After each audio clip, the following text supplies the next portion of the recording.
Can you tell me about your worst service job? Well, I've been in houses where they're full-on hoarders and you can't see the walls, and you're supposed to troubleshoot the plugs behind their shit, and you can't see the walls, and it smells like cat piss everywhere you walk, and you're trying to move their stuff because you're just in their space. You don't want to touch anything. I had to go home to my family and kids. You need to be in a hazmat suit. I should be. So there's those jobs, and I've had a few of those where you're just like, get me out of here. You're like, how can I get out of this? And like, I can't. I had to just do the job.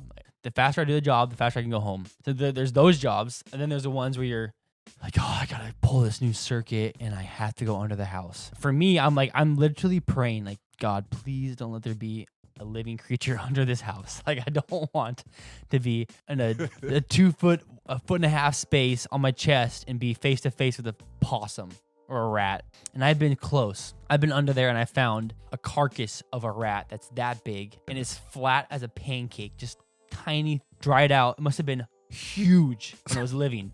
And this is the story of every service guy, plumber or anything. They know this life. And it's like, I know I've been under houses that are just like, just inches of standing water, and you're just crawling through mud and rat shit and piss, and you're just like, fucking hate my life.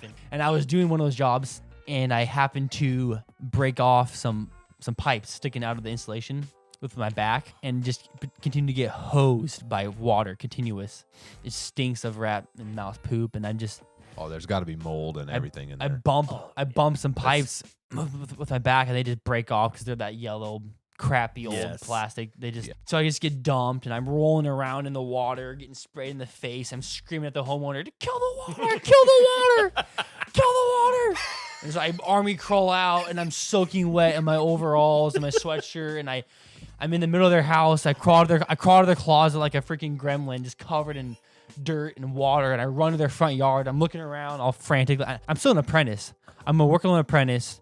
So I have a van and my own like working on license, but I'm not a journeyman yet. I'm just like, I don't even know like water line. I'm thinking water line. Okay, looking around, I'm the front yard is up here somewhere, and I had no idea. And I open up one that's internet, close it. I'm looking around, I find the water line. I'm like, oh, I just twisted, run underneath the house, look, stopped. Like, thank God. I call my service manager. I messed up. I broke a water line and I flooded the house, and I'm soaking wet, and I don't know what to do. And he's like, oh, yep. You're good. It happens sometimes. I'll call a plumber.